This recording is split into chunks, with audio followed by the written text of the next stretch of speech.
Hogstye.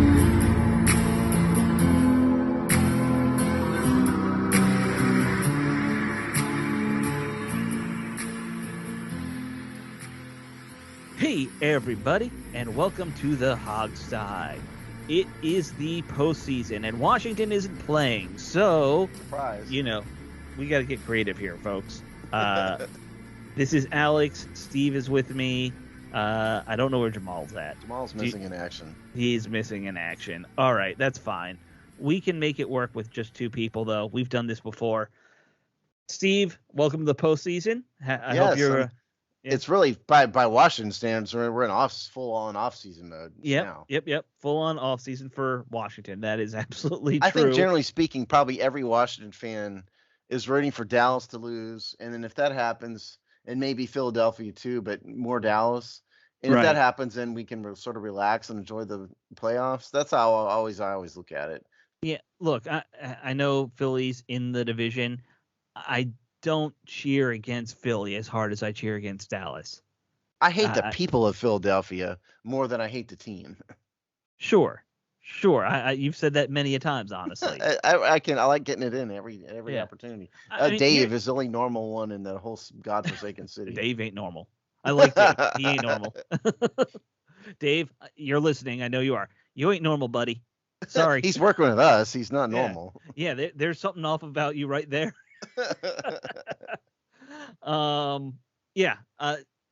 Dallas, I hate everything about the Cowboys. I hate that stupid helmet. I hate their stupid uniforms. I hate their stupid owner. I hate that ugly friggin' stadium that's like an affront to football. Look, I gotta be honest. The stadium is freaking awesome. And I've been to that stadium. I know you have. One. And I've been to the old Texas Stadium too. Sure. That was a dump. This new stadium, if it was in the middle of downtown Washington, D.C., I mean, you'd have to bulldoze like half of the federal government. You have to bulldoze half the city to fit it down here. And frankly, I would be in favor of bulldozing half the government. But point is, if it was in D.C. somewhere, we would think it was the greatest thing ever. I got to be honest. You would. I hate domes and indoor stadiums, so I wouldn't. But that's just because I believe in old school traditional football being played outside. What's really striking about it is that video screen is like massive. There's a reason why people have hit it on punts. Oh, yeah. It's huge. Well, and I told you, I worked for a team or a company that built or rebuilt the Miami Stadium's video stuff, and they did the Atlanta Falcons cool circular video screen that they have. Yeah. The company I used to work for built both of those. So, I know a little bit about that now just because those are the ones that are more interesting, honestly. These new screens they're building that are completely curved, they have no edges on them. That's insane. Wonder how much that costs. How many millions? A lot. I don't know the number.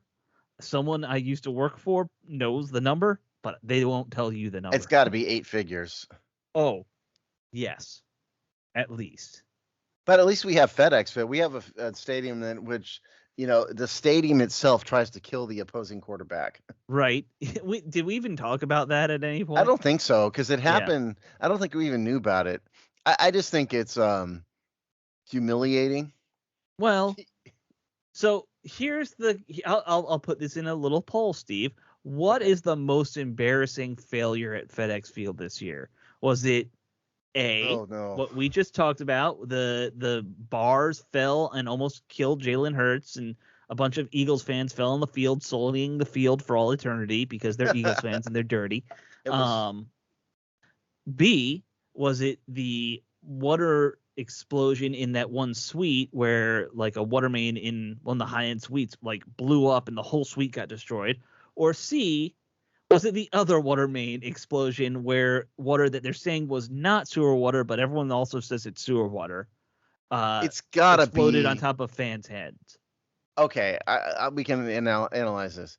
Yeah. I don't care at all about if you're a rich suite holder. I have no sympathy for you, so that's not it. But I care about the fact that all that free food was ruined. That I don't care about them. Well, that's true. I care more about the food, but in terms of embarrassment level, dump the water on the rich people. I mean, it's not good, but they'll be fine. Yeah. So we're down to trying to kill Jalen Hurts. or dumping raw sewage on fans. Yeah. I've got to go with the raw sewage on the fan thing. Okay. I think we're on the Well, same the page reason there. is like Jalen Hurts had pads on. He didn't have a helmet Sure. on, granted, but he had pads on, and he spent a day getting hit to some extent or another. Right. So he's kind of ready. He wasn't ready for it because you don't expect a stadium to try to murder you. Right. So that's what happened. But I think it would have been more protected had it hit him. Whereas the fans who are sitting there just innocently watching a game, all of a sudden like poop is dropping on their head, poopy water. Right. Because frankly, I don't really believe the FedEx Field staff when they say it's not. Every fan in the video said that's sewage water. Right. And they're like, no, it's rainwater from the roof, and it hasn't rained in 3 days. But, Yeah, sure okay. it is. Yeah, so I would, because those were innocent fans. Right. And so, and I guess I have to go with that, but it's a close second because the stadium did try to murder somebody. Well, so here's my thing about the stadium murdering somebody. If the fans from the Eagles hadn't been leaning on that railing as much as they were, it wouldn't have broken.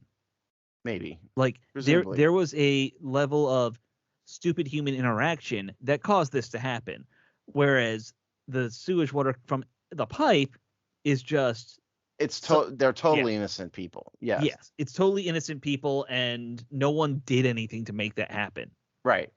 Yeah. So that's why I think that's yeah. But the harm was probably worse. Although I guess you get Girardia from having poopy water dumped on you, but from as far as immediate injury goes, the railing was worse. But like you said, I like your logic. They're totally innocent sitting there watching the game, and then all of a sudden this happens. Whereas the Eagles fans, at some percentage level, were responsible to some extent. Mm-hmm. The railing shouldn't have fallen over, but they were leaning on it. Yeah. Of course. No, I'm not saying they deserve it, but they did something that made it happen.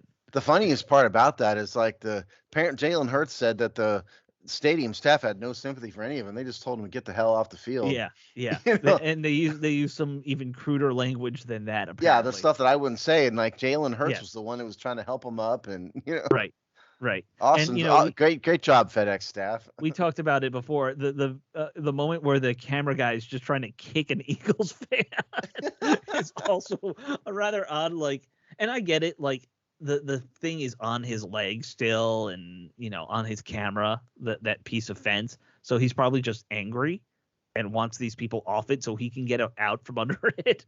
But still, it's kind of funny. Yes, it's like in that instance, it is sort of like. The stadium needs to be charged with attempted murder. Right. Haul the stadium in front of a judge.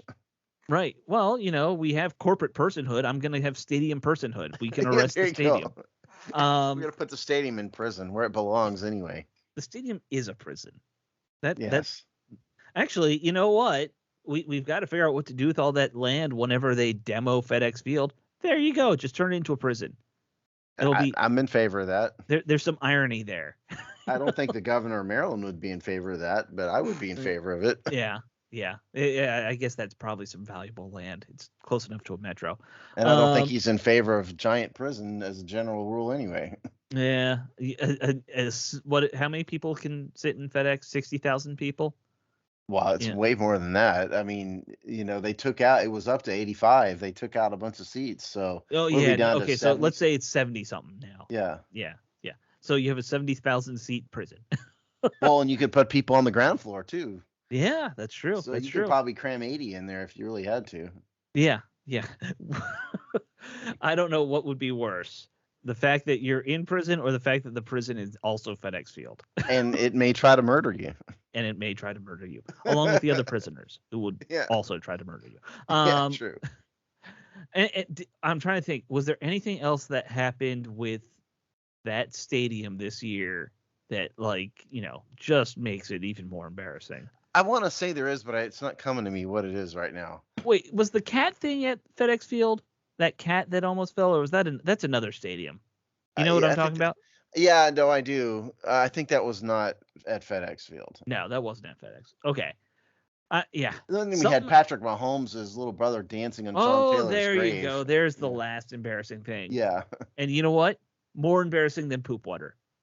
Oh, absolutely. It was again. It's sort of a literal shrine to a dead man. And you're going to let the opposing team's quarterback's little brother little dance on it. dingus brother. Yeah. I mean, oh, by the way, did you see he did another video and he's wearing a shirt that says, or a starter jacket or something that has Mahomes written across it. His own name is misspelled. Oh God. Yeah. Like genius at work. See, this is where we need a true meritocracy because this guy should be digging ditches somewhere. Like it's not really fair that he has Patrick Mahomes as his brother. There's no doubt about that. Exactly. He should be, I don't know, taking care of invalids or something, decent. Do something with his life. Instead of making TikToks on the grave of Sean Taylor. Or anywhere. Yes, anywhere. Patrick Mahomes' brother is a reason why we should just get rid of all social media. I think we should do it no matter what, but I mean. But he's a good, like, I could post his video and say, this is my justification for all this. Because I'm assuming he's on TikTok. They're all on TikTok, so I'm assuming all these are TikToks. Yeah. They're all on TikTok or maybe Instagram. That age group doesn't even know what Facebook is, or they never saw MySpace. So, yeah. We need a MySpace page. That's what I'm saying. We do? Does MySpace still exist? I don't even know. All right. So, we're kind of doing a little bit of a recap. Let's one of the things I wrote down that I wanted us to talk about was kind of do what are your thoughts now on the season now that it's over? Yeah. Kind of like just do a recap thing. I don't know if you have the numbers for the full season in front of you. Or... Well, I can get them here. Give me 5 seconds. Yeah. Well, I'm thinking about it. Keep talking. Yeah. Well, I will give my thumbnail thoughts on the season first, then while you're looking those up. And I think the number one word that, of course, comes to mind is just the massive letdown and disappointment with this defense after this year. We were all expecting to go into a season where the plan was great defense, and that is helped out by an offense that can at least, get 21, 24 points on average. Nothing special, but they can be effective. And, that was the plan going in. And just how quickly that plan fell apart. The defense didn't know their A from their E. They were allowing the most points per game. They were allowing the most third down turnovers, all those terrible stats that you've, drilled into people. And suddenly you're going to each game and you're like, well, we're just going to depend on this undrafted 29-year-old quarterback to somehow win us every game. And we know he's not special enough to do that, but that's the plan here on out. That was the most disappointing part, just the internal misassessment of this team. Yeah, I think even I did not expect the defensive front to be this bad. I was not as high on them last year as everybody else was, because I just thought I saw some things that led me to believe they weren't quite as elite as everybody thought. But that's got to be the number one biggest disappointment and biggest issue on this team, because also there's not an easy way to fix this. No. They can draft a middle linebacker, that they can do. But in terms of the front four, I mean, it is what it is, man. They've got way too much invested in it. They're going to have to figure it out. So that's definitely the biggest disappointment. The other one, I guess, for me, this is going to be a bit off the beaten path, but the offensive line, and particularly in running, in their run blocking, not good. And understanding there was a bunch of people moved around and all that stuff. I just think it's drastically overrated by the fan base. I've seen some of you guys out there posting on our website on comments, the PFF rankings. I really have no use for that. PFF says we're the number one run blocking offensive line in the league. Well, that's just freaking idiotic. Yeah, that's why PFF's idiotic. So that was significantly less than what I thought it would be. And then obviously the big story is all the injuries and all the coronavirus stuff is the other one. Sure. I mean, they really went through the ringer with it. So I think those three things, the biggest one in order. So the biggest one, defensive front seven, offensive line, coronavirus. To me, Taylor Heineke sort of, as a general rule, was what we thought he would be. I mean, Sure. I didn't think he was going to be anything but inconsistent. Um, he had his moments for sure, but if you thought he was going to be consistently above average every week, that doesn't happen with undrafted free agent quarterbacks, unless your name's Tony Romo. Yeah, yeah, it's definitely a rarity. You mentioned the injuries and the coronavirus stuff and how that kind of decimated this team, especially towards the end. Um, one thing that it was a number that it shouldn't fascinate me, but it always does. The total number of guys who took a snap playing for this team this year. Now, I'm sure you know it because you're a numbers nerd. Yeah, but I But haven't had a chance to look that up yet because I've been focused on the wild card stuff all week. oh, okay, so I'll just So put it out there. yeah, It was just over 80. I believe it was 81 guys played at least one snap this year for the football team. That's a big number. There are other teams that have it even more. I remember hearing that there was one team, I want to say Tennessee or somebody, who played 45 different starters at one point in this season. I'll say this, that the injured reserve list was not as big this year as it has been Right. in other years. Um, but part of the reason for that is they've relaxed the rules. It Oh used to yeah, be yeah. once you're on injured reserve, You're you're done. done and that's it. Right. And now with all this coronavirus stuff, they basically can come back after a few weeks. So Now, we're by the on way, this 17 is right how they now. should do injured reserve from here on out. I I, totally agree with you. it's Yeah. it's idiotic that you're like once you're done, you're done. Durr. Well, you could do some kind of, if you really want to, have teams play honest, you could have like along the lines of baseball. They've got a 10-day DL and a 30 and a 60-day. You Yeah, could do, yeah, yeah. I You can do mean, that. pick your number, but you could do something like that if you really wanted to. Right. Um, but that's the reason why the injured reserve is not more, is that Right. they I'm glad you mentioned 80 because again, I was going to look it up. I haven't had a chance to yet. Yeah. Um, I was looking at guys' snap counts, and then that's when I noticed there were over 80 guys. Yeah, there was only 6 or 7 of them that, played close to every snap, of the year. Taylor Heineke was one of them. Kendall Yeah. Fuller was another one, and there I was counted 7 guys I think played over 1,000 snaps this yeah, year, it's and that's I yeah, had that in the a back of my head. thousand It is was 7. usually means you played most of the season. And by the way, Heineke missed a game, and he was on that 1,000 list. So Well, there he were missed 2 probably. games because he didn't play half of the first game Oh, either. you're right. You're right. So Yeah, yeah, but only 7 guys really were the bulk of your offense and defense. And like you said, there were McLaurin, Heineke. It's a couple linemen. I can't remember who off the top of my head. Eric Uh, Flowers I think was one of them. yeah, Flowers is right. Fuller was in there. Holcomb was in there. Holcomb, and I think not McKissick. What the safety? Why am I blanking on his name? Bobby McCain. Yeah, Yeah, he was up it was there. those guys. Yeah. But I mean, I don't know if everybody really realizes this unless you were really looking at our roster page. At one point, the coronavirus list was up to like 20. Oh yeah. I For mean, that it truly Eagles did. game, it was. Yeah. Yeah, it truly did ruin the season, the end of the season. Hmm. But all of that aside, um, the defense drastically underperformed. The front 7 drastically underperformed. Yep. In particular, I guess this is what I want to talk about next. Now that the season's over, Chase Young and Montez Sweat. Yeah. I mean, when they were both in there, they just looked mediocre at best, which is not good enough for 2 first-round picks and the second overall pick in particular. No, it was a terrible season for them. You have to wonder. I mean, there's a lot to get unwrap here, and we don't know some of these answers. Right. How much of this is them? How much is it they're not practicing hard enough? They're not being coached properly? How much that side of it versus they're not giving max effort, and that's on them. I'll tell you, I got nervous all the way back in OTAs when Chase missed the voluntary OTAs to make a commercial.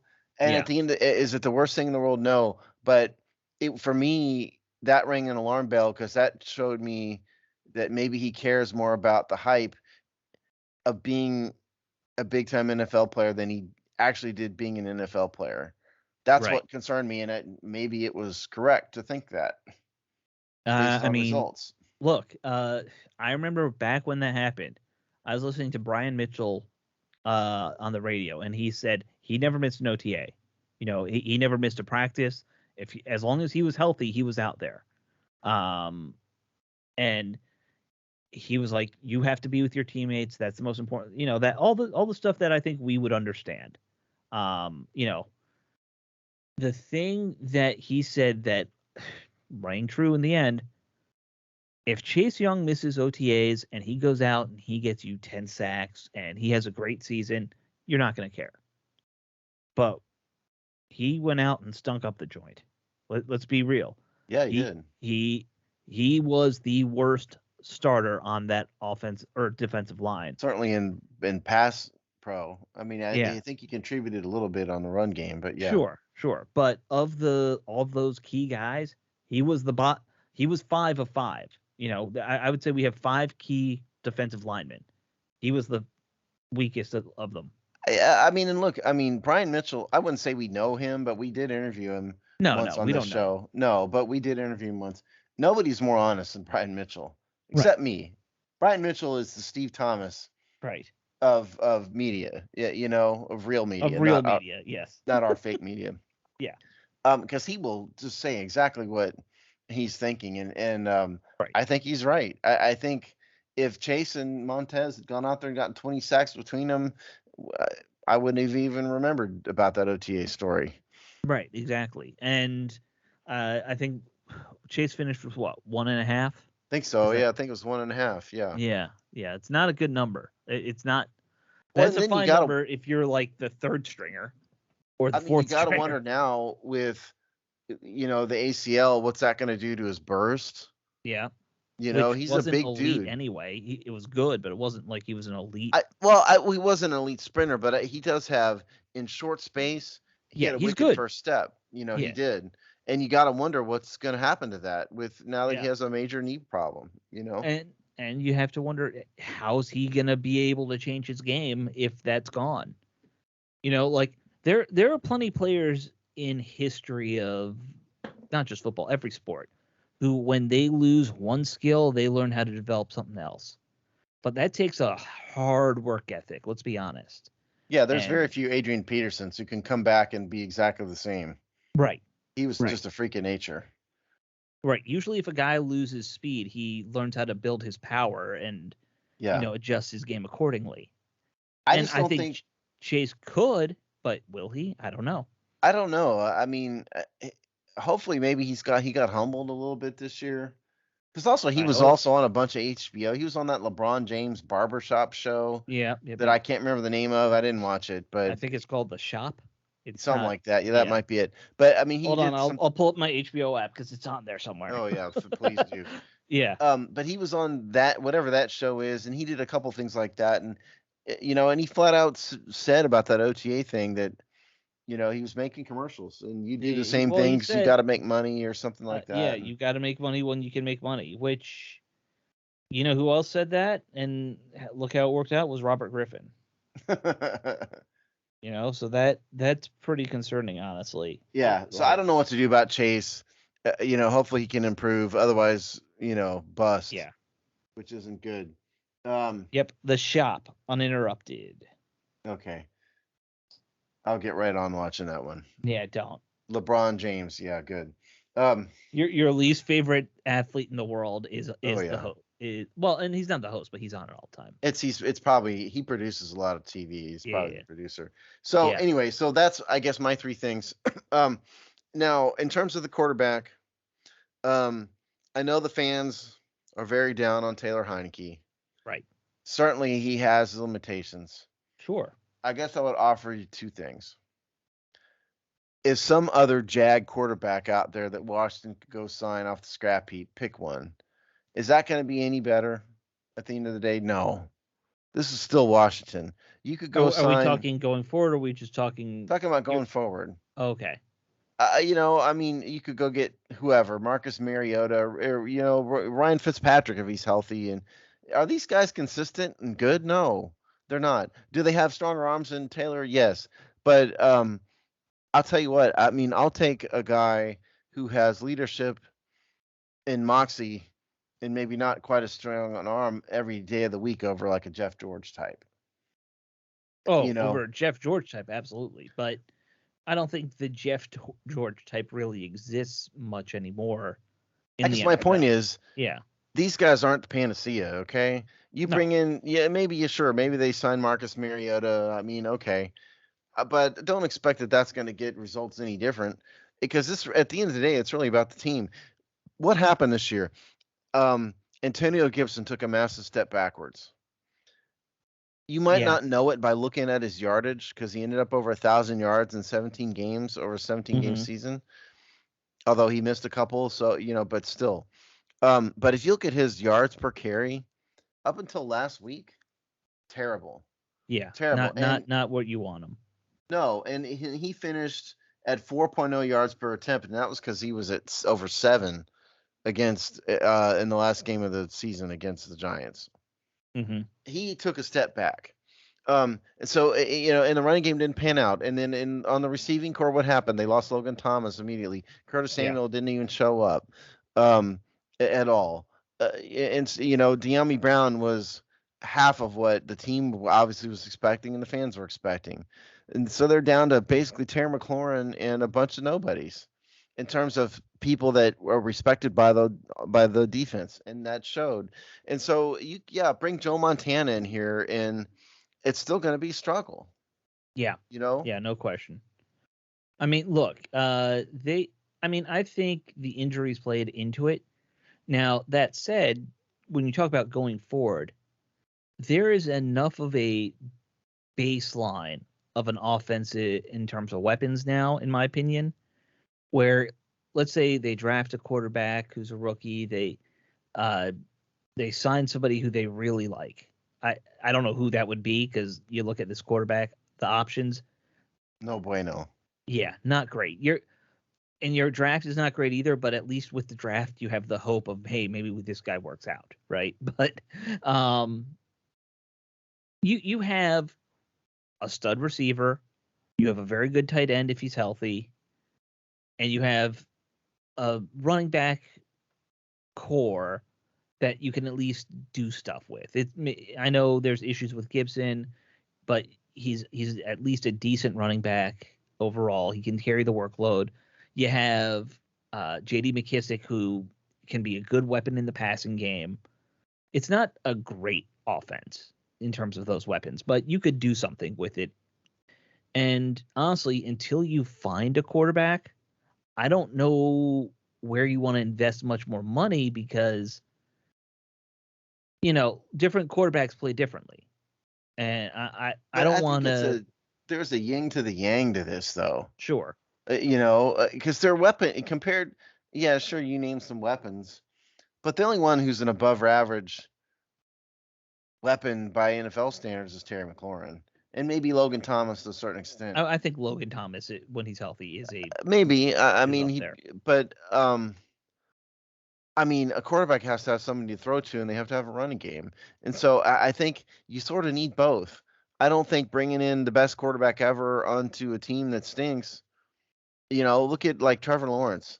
The most Yeah. hyped quarterback since Peyton Manning and Andrew Luck. Both those guys.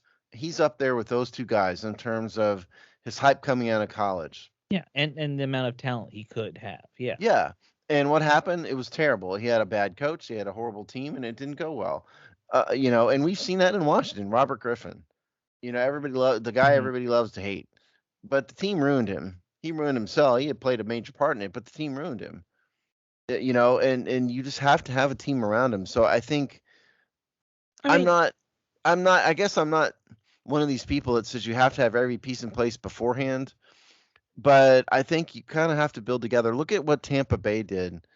Maybe a little bit of an extreme example, but Tampa didn't mhm. bring Tom Brady until they had everything else. I don't think you can wait Well, for that. We've been waiting for hold on 30 there. In years for that that. case, though, Tampa had Jameis Winston there, who they had built around as their future savior anyway, and he was a first round pick. He was going to be high. He was the local superstar talent. Who They was built, who's ended up being mediocre though. yeah, yes, but they were putting all their eggs into building around a Yeah. superstar to begin with. And then when he busted out, then they said, all right, just get Tom Brady. I guess my point is It's not one or the other. No. You have to do your best to do both. So what does Washington do? Yes, they ought to go try to grab a top of the draft quarterback if they can. Yeah, they need. Who- I think they need some kind of effort to upgrade that position. But they As much also as I like Joe. they need a guard. Yeah. Brandon Scherf probably is not going to be here. Yeah. They need a guard. They need another receiver. If De'Ami Brown is not it, they need another one. You Yeah. know, If De'Ami and both Samuels and Brown are not working out, it looks like. right. So there's other weapons that they need simultaneously. It's not just a quarterback. They're not going to plug in a superstar quarterback in here and expect huge results. No, but my point The fans is, are. That's my point. The fans are. Yeah. Some of them. Well, the fans seem to think that we could just go get any quarterback, like it's there's some kind of magic. Hey, we want Aaron Rodgers, go get him. Like it doesn't work that way. Well, and listen, I mean, so you're not going to get Aaron Rodgers. You're not going to get Russell Wilson. No. You're not going to get Derek Carr. And we'll talk about this. If you trade for Deshaun Watson, I'm done. Like I don't need Rapey McGee on my team. And, I don't need any of that kind of toxic culture in this team at this point. Yeah, I'm kind of with you. And I think it would be really stupid. We'll say that. I have a whole rant, and so do you. But if you want Taylor Heineke numbers, let's talk Taylor Heineke. Yeah, let's talk numbers real quick. Why don't you give me the recap on yards, total yards, 3,419 yards. That's ranked 19th in NFL. Right. I was going to say that used to be a good number. Now that's below average in pedestrian. Quarterback rating, 85.9, 25th. Mm-hmm. Number of touchdowns thrown, he's 19th. Interception percentage, 27th. Completion percentage, 19th. So he's, if you want to rank him, I mean, he's I'd say in the 60th percentile. Sure. Sort of, you want to give him a kind of a thumbnail with all these numbers. Right. And that's, if you had guessed that at the beginning of the year, you said Taylor Heineke's going to be in about the 60th percentile. Yeah, he'll be in the 20 to 25 range. That's where maybe 18 to 25. Yeah. That's probably where you would have expected. And it's probably fair enough. You know, I mean, for an undrafted free agent COVID-19 quarterback who his first couple weeks with the team wasn't even allowed to practice with him. Right. That's pretty good. You know, could they do worse? Absolutely, they could do worse. Yes. Now, can the question with Heineke, of course, is can he get much better? And I think you and I probably both agree. No, this is probably where he is. He's always going to be inconsistent. Yeah. So always going to be inconsistent. He can't. It's not like he's going to suddenly make his arm that much stronger. No, that's impossible. I mean, his arm strength is what it is. Yeah. It's below average. I don't think it's the worst thing in the world. It's certainly not Pat White level bad, but he's got a weaker arm than average. And the mechanics that you've pointed to, I don't know how fixable those are, because I think part of it has to do with his size and the style of play he has, where he's always trying to kind of move out of the pocket anyway. You're just going to have sloppier mechanics with those two factors. I was a little surprised that at some point Ron Rivera did not want to put Kyle Allen on the field this year. I mean, they did trade a fifth, by it, but apparently he was not healthy most of the year. Maybe that was it. I mean, they traded a 5th-round pick for the kid. Yeah, he's not a kid. But he's younger, right? Yeah. But his contract expired. He's, Yeah. I mean, I think he's still a restricted free agent. He's a first restricted free agent, so maybe they'll bring him back. They probably will. By the way, his birthday is in 1996, so in March of 96. So yeah, he's 25. So not a kid, but regardless, I was a bit surprised at some point, like in the Giants game, that they didn't put him out there in the second half or something. Yeah. I was wondering about that. So they're gonna have to make some decisions in the quarterback room, and I just don't think that. I mean, trading out. I'm not trying to defend Taylor Heineke, but trading him out for whoever, Teddy Bridgewater, to make a name up, is that really a huge upgrade? No. Is that going to change much? Win-loss record? Not really. It's not. I mean, to me, and I'm going to be generous with these grade numbers. Let's say the top tier free agent quarterbacks, Teddy Bridgewater, Mitch Trubisky. I don't even know if he is a free agent. I believe they are. Okay. I saw those. these are names I saw on Spotrac Okay. as the free agents, unrestricted free agents were Bridgewater, Trubisky, Marcus Mariota. There's a couple really old guys. I don't want anything to do with Andy Dalton at this point. Like he should No. just retire. These are guys No, who I mean, he are could be a good backup, for somewhere, a veteran backup. sure, That's fine. but I'm looking at guys in their late 20s, early 30s. If that's what you're going to be real. So let's say it's those three. To me, are they a better quarterback than Heineke? Probably. Yes, they have Marginally. Yes, but it's like going from a C- to a C+ in your quarterback grade. That's like right. that. Yeah. I was you and I are on the same page. I was literally thinking for quarterback grade.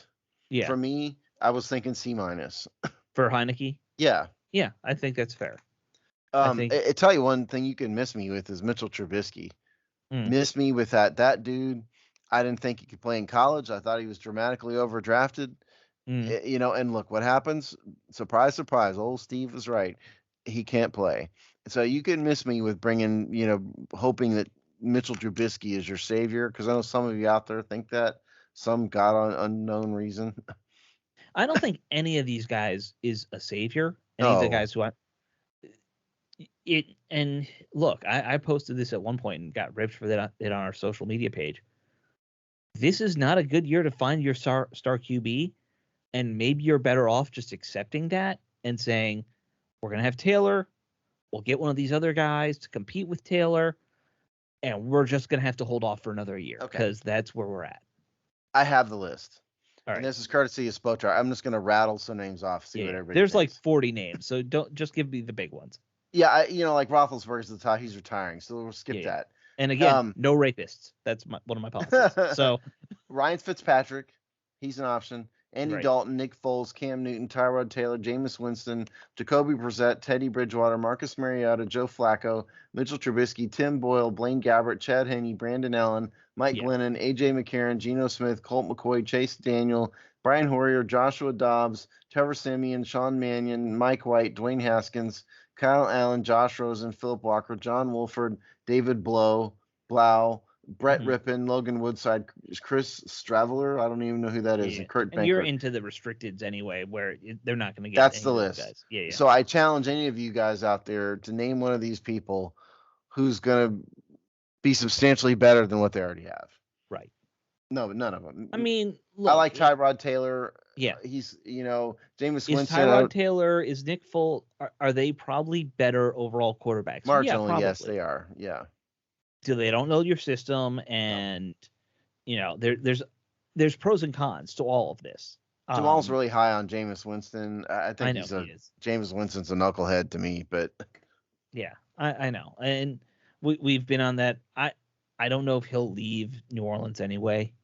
New Orleans, they seem to like him there, so it's unless one of these superstar quarterbacks like Russell Wilson shakes loose. If Russell Wilson's available and you think you can make a play for him, go ahead.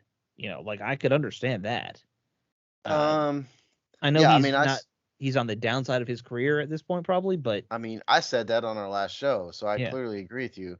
Yeah. I just think Russell Wilson would never, ever, ever, ever want to come here. Why on earth would he?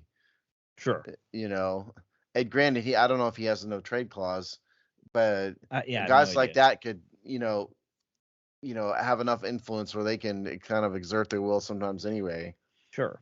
And Wilson's contract, I haven't studied this. Let's see. So he's on a 4-year, $140 million deal that runs through 2023. And what happened? It says there's out in 2022. Oh, he's got a $5 million roster bonus at the first day of 2022 league year. So that's what when they say out, that's what that means. Gotcha. So next year, $37 million cap hit. Yeah.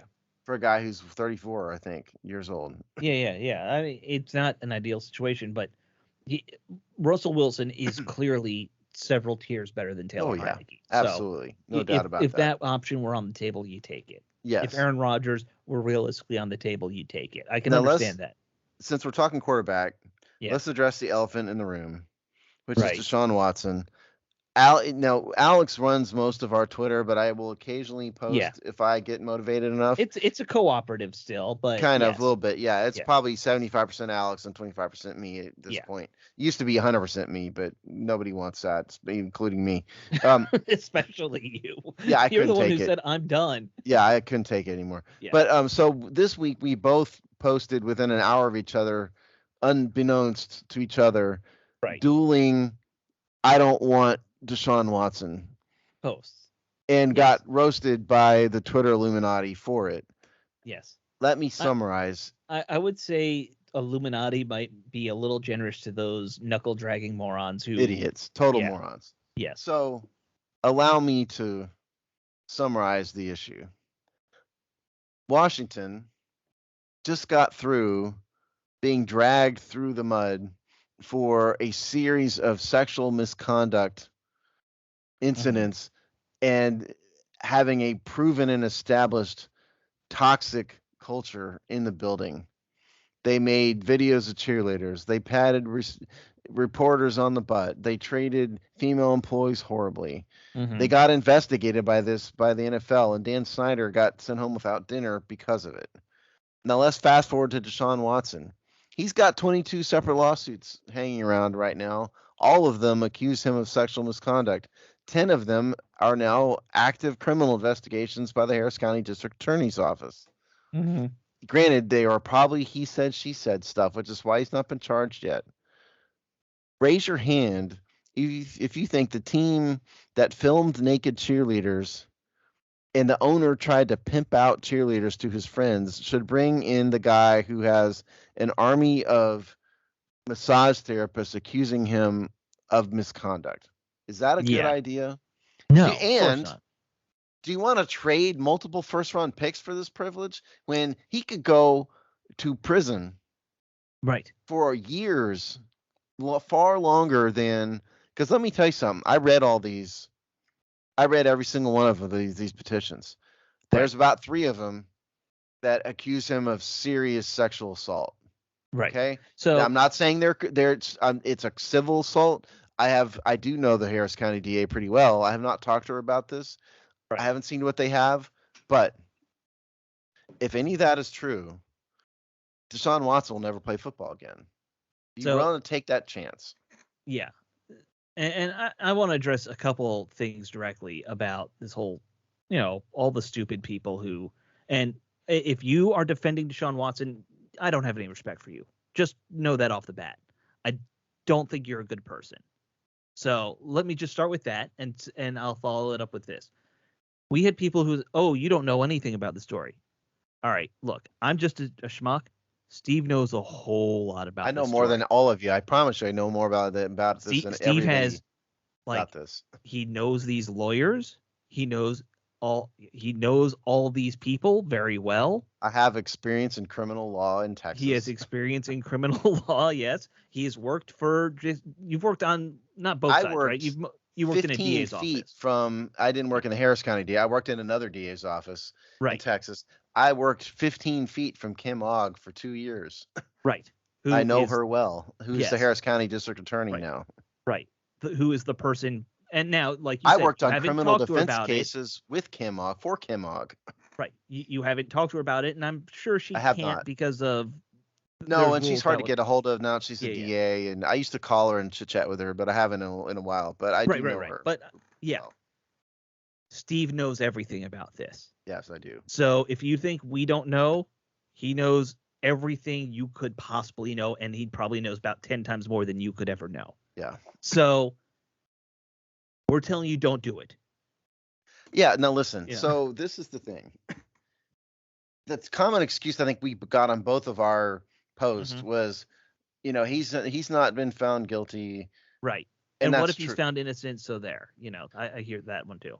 And you don't get found innocent in criminal law. Just, by the way, it's not guilty doesn't necessarily mean innocent. But this is not one person, okay? You think he's going to try 22 lawsuits? That's impossible. It would ruin his life to try that many lawsuits and have woman after woman after woman testifying over and over and over again. It would be horrible. He's got to settle these lawsuits, which he has not done. And by the way, the fact that a plaintiff takes a settlement doesn't mean she's a gold digger.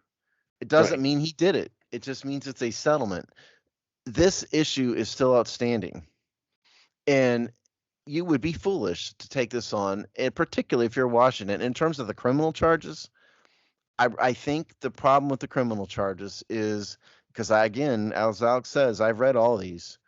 There's not a ton of physical evidence.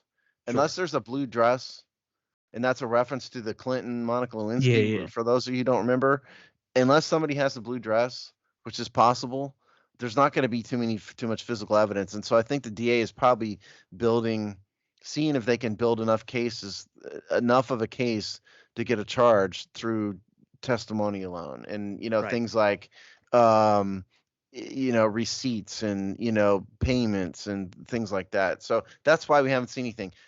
You would be an idiot to bring this guy into your franchise while all of this is pending. And I would, on some of those notes too about the physical evidence, that's true with a lot of sexual assault cases. Yes, it is. Unless you go and get like a rape kit, there's just not going to be a lot of physical evidence. And let me be clear, there was not. So it's not a rape, I know, but for what it is. But just to be clear, for people out there, what criminal rape is penetration. Okay, right. Sexual assault means anything up to that. Right, and there is things up to that. There's degree. Yeah, there are 3 of them in particular where. Right. There are serious sexual assault allegations. A lot of it, some of them are not that. There's different degrees of serious in the allegations. That there are 3 of them that are ugly. Yeah, very ugly. Yeah. Yeah. So, because you and I think we did that off air. You kind of told me something. I did, and I think I did a really long segment on IJB about it too. Did you? Okay. I think okay. So, yeah. Yeah. I have notes across the room here of every case. Yeah. So that, the other thing, people are like, well, why hasn't it been resolved yet? It's only been a year. And in legal terms, that's not that long. No. To relate this to a very similar case in a lot of ways, the Bill Cosby situation, where he had 40 accusations against him. Yeah, the problem there was time. I mean, a lot of those cases were timed out by the statute of limitations. Yeah, but they eventually, arrested him for eventually. Yeah. I was hearing stories about Cosby starting in 2005. He did not go to jail until 2017. Alex is a Temple grad. Bill Cosby's a Temple grad. Yes. So I heard there were stories when I was at Temple about shit he was doing at Temple that were kept hush hush. And there wasn't any physical evidence in the Cosby case either, by the way. No. But sometimes these things take years. That's the point. Yeah, even criminal cases do. And look, if I were Deshaun Watson, if I was advising Deshaun Watson and I was his attorney, and I don't practice criminal law full time, and I wouldn't be his attorney for that reason. But if I was, I would have told him to settle him immediately. Yeah. I mean, you have way too much to lose, dude. You have the money to settle it. Well, assuming he doesn't have 10 Lamborghinis in his driveway, he has the money to settle it. Right. And you could set up some sort of payment structure, whatever, if you had to. I would have settled all of them already and been done with it. That's what I would have advised him to do, because there is no advantage. He is never going to try send all these cases to jury trial. Never. And the fact that it's gone on this long, it's already ruined his career, frankly. It ruined his year, that's for sure. Yeah, I just don't see him bouncing back. Yeah. And then on top of all of that, who's our coach and in charge of football operations? Yeah. Mr. Character, Mr. Military, Ron Mr. Rivera, Super Feminist, by the way. Yes. Who ran Quentin Dunbar out of town. Right. For being an idiot. Yep. And he's in Reuben Foster. Was Reuben Foster here when he was here? Yeah. And Foster was gone in 5 seconds. Yeah. Right. Yeah. Ron Rivera does not do this. He does not. I distinctly remember the Dunbar thing. Dunbar was gone the next day. Darius Geis. Yep. Gone immediately. As soon as they found out what he was up to, done. Ron Rivera is not does not like this kind of stuff. So it's freaking stupid. Right. And 2, Ron Rivera would never do it even if it wasn't. Yep. All right. So let's see. I was just looking at my notes of the things we want to talk about because we're already 50 minutes in Oh, here. we rambled for 50 We minutes. did. Yeah. All right. We talked about kind of our, where we were, and we talked about the QB situation already. Yeah. But Rivera and Mayhew did have their presser, and the other thing that came out of that was big was Mayhew saying, "Look, we made Brandon Sheriff an offer last year to be the highest paid guard. Now we don't know the details, but let's assume he's on the up and up, and it's matching the top guards, which are about 16 million a year." Well, and let's Uh, say this with a proper amount of guaranteed money and sure, insurances and all exactly. that. Yeah. For assuming, I think the top two are both at 16, somewhere in the 40s in terms of guaranteed. Let's say And I don't know they if we match can, that. I don't know if that is the case, but for your hypothetical, let's assume that. Yeah. If Brandon Scherf got that offer and still turned it down, even though he's saying in the press he wants to stay here and his agents, got to figure it out with the team. He's not involved. If you wanted to stay here, you'd be here. And Yeah. if that offer had been on the table, you would have taken it. So I'm going to just say, and you said it earlier in the show, Brandon Scherf's gone I at this think so. point. Yeah. He wants to doesn't want to be elsewhere, but he will go to whoever pays him the most, and he's rather go to free agency. So And he may want to just get away from the chaos too. maybe I don't believe any player when they say, I would like to be here. Is he really going to say, I really don't want to be here anymore? Unless you're Antonio Brown right. and you're that much of a moron.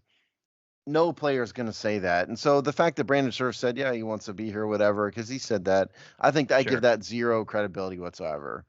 I have written 2 columns. I'm not writing a third this year unless I get really, really bored.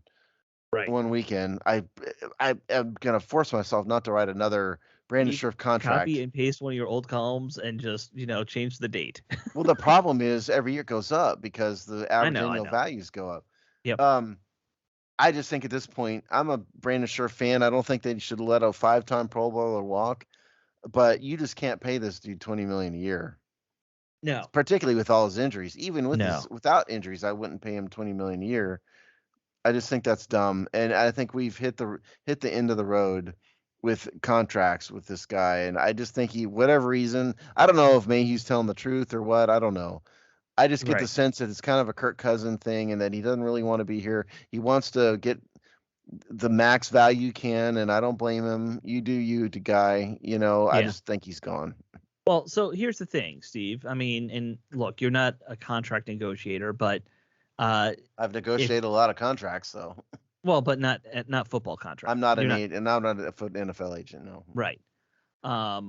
If you want something done, and you're going to get the best value, at the end of the day, your client's going to say, "I want it done," and it's going to get done, right? Yes. If he really wanted to stay here for the rest of his career and wanted that contract done, he would have said, "Okay, get it done." It would have been done by now. Yeah. He would have gotten that 16 million, whatever it is, contract and signed it. It would have been so much cheaper 2 years ago. Yeah. For the team, and it would have been good for him. And I'm trying to see. He's on his second tag, I believe, right? Yeah. And I think it's 18 something. It's 18 this year. Yeah, 18 and change. Yeah. He's gone, and that's it. And I hate to see a 5-time Pro Bowler walk. Right. And I think it is okay to pay guards a lot of money. I'm not one of those that says it's not a high value position. I mean, sure. But it's just too much. At the end of the day, it's just too much. I mean, now would I still make him an offer? Yes, absolutely. I would make every effort to get him back here. It's a reasonable thing. If Mayhew's being honest and they offered him a fair deal, I'd offer him basically the same thing and say that offer's on the table for you. Yeah. Now, if you want to go to free agency and see if you can get better, have fun. Yeah, and so he's on a second franchise tag. Right. So the requirements for the value of the third tag go up dramatically. Yeah, I think it's like 23 or something. It's ridiculous. Would be probably more than that. It would be way more than is practical. Right. So I just, and no, I don't think Wes Schweitzer is as good as Brandon Scherf. No. Brandon Scherf is an outstanding guard. He is. Right. When he's out there, he's outstanding. He's but the one of the best mauling yeah, he guards is. you can find. He is. But the other thing that people are right about is he's missed a ton of games. Yeah. He just, I mean, he didn't in the beginning of his career, but I think when you play in the trenches and you play like he plays, I mean, Yeah. I think that's what. he's missed, what, 4 or 5 games a year on average, Well, I'm something going to like tell that. you here in just Yeah. a second. Um, okay, so his first 2 years played every game, 2015 and 16. Right. 2017 played 14. Right. 2018 was 8 games. 19 was 11. 20 was 13, and this year was 11. Yeah. So So he he's hasn't played a missing full about a season in third of the 5 years. season. Yeah. Well, he missed half a season in 2018. Right. But the last 3 seasons, he's missed about 1/3 of Yeah. each season. He hadn't played a full season since 2016. Yeah. Yeah. I mean, you could make an argument that it might not even be worth it to make him an offer at this point. If that's I just think you have to make him. So I just don't think you let a guy that good go without trying. But sure. you have to have restraint. You just can't pay him $20 million a year. That's No. just crazy. No. Make him a fair offer, like I said. Yeah, exactly. And I said this on our social media, and you kind of disagreed with me. Just to clarify, What'd I say? well, I said I'd make him an offer to kind of match what these guys are doing, but try. I was saying maybe, I know they're all getting these 5-year deals with a 3-year out, basically. I was thinking you try and do like a 2-year out No, you instead. see, you don't need to do that. See that because he's going to turn that down automatically.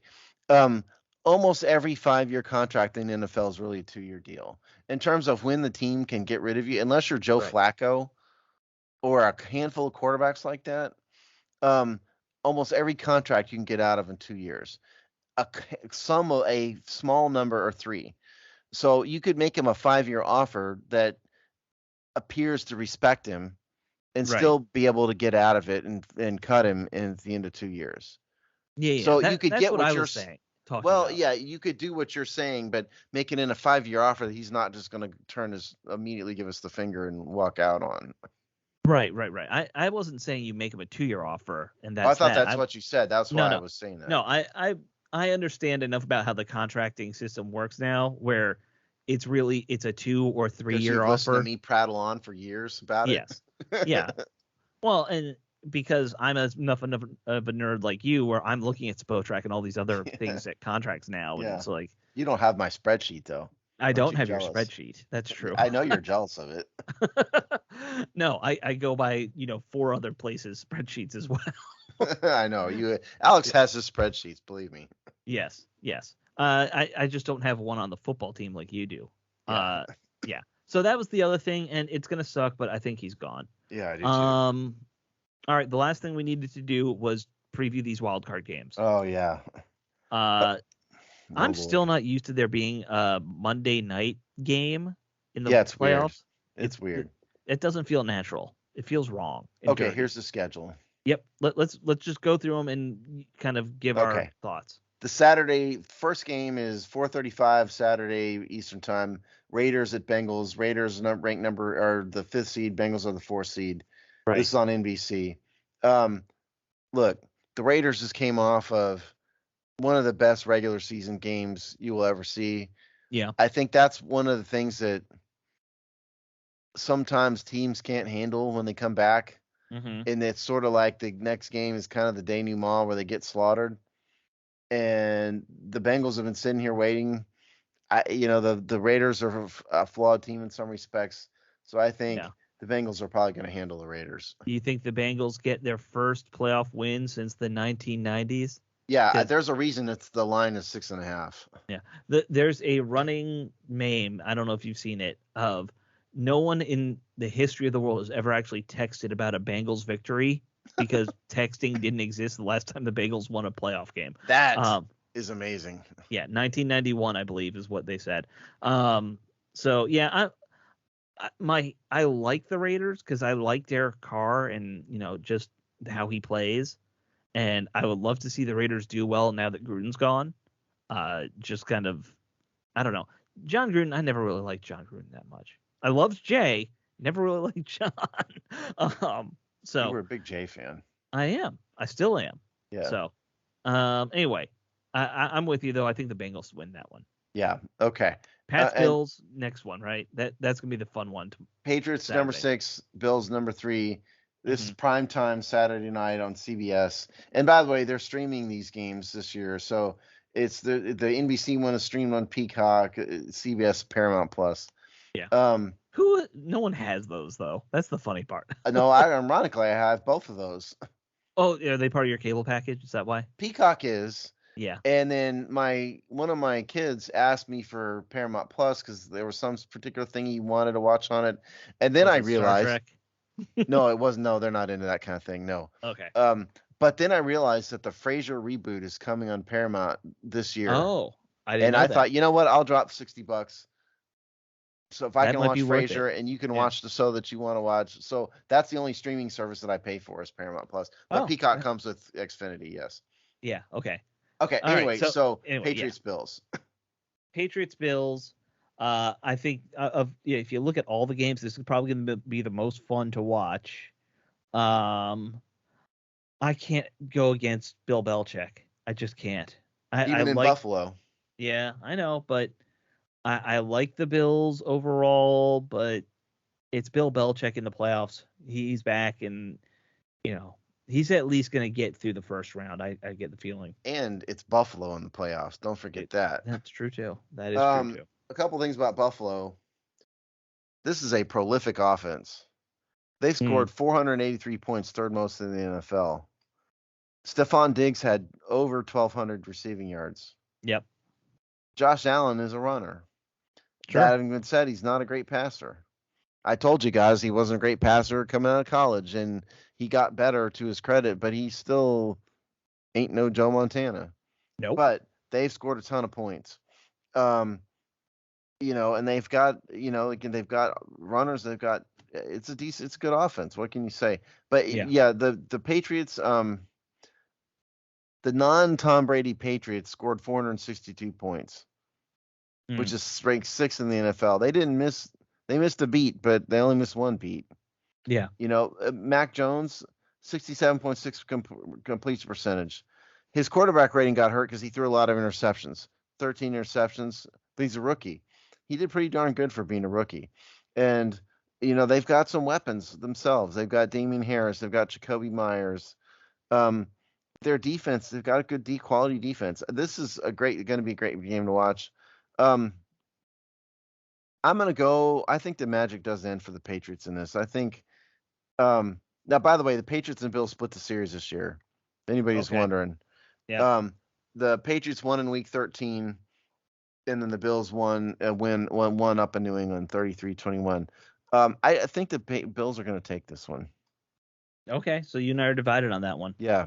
All right, that's fine. All right, let's move on to Sunday, the proper day for football. Eagles at Bucks, 1:00 on Fox. Can we just say Bucks? Yeah, there's no question. I mean, we know what the Bucks are. The Tom Bradys are not going to lose to the likes of the Eagles in the wild card game. So the next one is one we're all looking forward to. 49ers at Dallas. 49ers are the 6th seed. Cowboys are the 3 seed. Mm-hmm. And by the way, this game, because it's Dallas, listen to who's televising this. CBS, Paramount Plus, Nick, which I think is Nickelodeon. Yes, Nickelodeon. And then Amazon Prime Video. All those sources all have this game. Right. Your thoughts about this game? Well, just to do the quick who's going to win, who's going to lose. My head says Dallas will win this thing, but I can't root for that. Obviously. Oh, I'm not saying you're to root for it, but be honest about what you think. Yeah. My heart wants the 49ers just to embarrass the Cowboys, but I don't think that's going to happen, sadly. They've been playing okay, 49ers, but I wonder how much the whole Jimmy Garoppolo thing weighs on them at this point too. I know we talked about the quarterback stuff earlier, but he's also a name that people have talked about eventually coming to Washington because they've got their quarterback of the future. Why are they going to keep Garoppolo? Like, how much is that got to weigh on the back of what's going on there with them? You got to wonder. I don't think it's going to be too much right now during a playoff game. No. No. Okay. I hate to say this because, like you, I root for nothing but the worst for Dallas and their horrible fans and everything. Right. But Dallas is one of the best teams in the NFL. Yes. Right. They're rolling. I think they're going to kick the crap out of the 49ers is what I think. And I think the 49ers, by the way, are going to regret ever drafting Justin Fields in the first round. But that's another story for another day, I guess. Not Justin Fields. Yes. Is it Trey? Sorry. Yeah. Sorry. I meant Trey Lance. I didn't mean it's Justin okay. Fields. Yeah. I'm Trey. They're going to regret Justin Fields' talent. Yeah, they're going to regret drafting Trey Lance. Justin Fields, and not I don't know Trey why Lance. I thought of Justin Fields, but Trey Lance, they're going to regret drafting Trey Lance. But I just think Dallas is going to beat the crap out of this team. I hate to say it, but I hate to say it. Yeah. All right, last one. It's Steelers Chiefs. That one, it's kind of similar. The Chiefs are just going to slaughter the Steelers. There's no doubt about that. Be an ass whooping. Yeah, there's no doubt about that. Yeah. It'll be Ben Roethlisberger's denouement. Right. Because he had his going away party in week 17. Mm-hmm. When it was the home game and all that.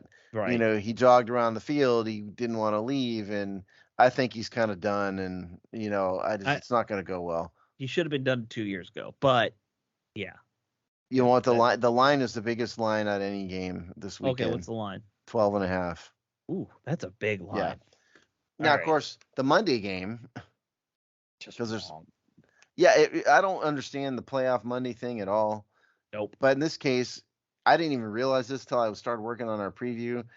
Cardinals and Rams, 8:15 on ESPN, ABC, ESPN2, ESPN Plus, and ESPN Deportes. Mm-hmm. Cardinals and Rams. All right. That'll be a fun game at least. At least they put something on that weird Monday game that's going to be, fun to watch. I don't think either one of these teams are going to end up in the Super Bowl. I mean, they could. The Cardinals could get hot. The Rams could too, but I would put more faith in the Cardinals on that one. I mean, the Cardinals had an up and down season, remember? I mean, the Cardinals won 7 in a row to start the season, then they totally collapsed after that. Right. And ended up 11-6. The Rams have kind of been, it feels like, getting worse of late, though. I don't think either one of them are wonderful teams. It's like I said, I don't think, the Rams have been hot and cold. The Rams won 3 in a row. They won 4 in a row. They lost 3 in a row. Then they won another 4 in a row. They've been real hot and cold. Yeah. Now in terms of the season series, they split it. Cardinals won in week 4. The Rams won in week 14. So I have slightly more faith in the Rams than I do the Cardinals, I guess. Not for any real reason. It's just a gut feeling. Mm. So I'm going Rams, but not by much. I'm kind of with you. I still kind of like the Rams more. It's, what it is for me? It's entirely that they were in the Super Bowl, 4 years ago now? Something like that, yeah. Long? Yeah. So, I give them a little bias for that. It's a new quarterback, Yeah. Even though I'm not a big Stafford guy, I think the Rams probably have a better team overall. So, yes, I think so. Yeah. Yep. That would be my guess. Yeah. This playoff preview that I've been reading from here will be out Friday. So the only game we actually disagree on is Pat's Bills. We pretty much agreed on everything else. Yeah, I know. We'll probably be totally wrong, but that's how we see it. Probably. I hope we're wrong on the 49ers game. So, I hope so. I'd like nothing better than have Dallas embarrassed. Like I said, I can't enjoy playoffs till I know Dallas is out. Right. I just think, to be honest, I think Dallas is going to be in the NFC Championship game. They might be against the Packers. I might be boycotting an NFC Championship. Maybe, yeah. I just think it's going to be Packers-Dallas in the NFC Championship game. Aaron Rodgers is mad enough this year, and he's got enough of a chip on his shoulder. He'd probably win that game, hopefully, but that's no cakewalk. No, it's not. All right, that should wrap up this show. How long did we ramble? 1 hour and 9 minutes and 42, 43, 44. We got it. We got it. All right, we're cutting it. All right, everyone enjoy the playoffs. We'll see you next Thursday. Yes, we'll see you next Thursday. Bye.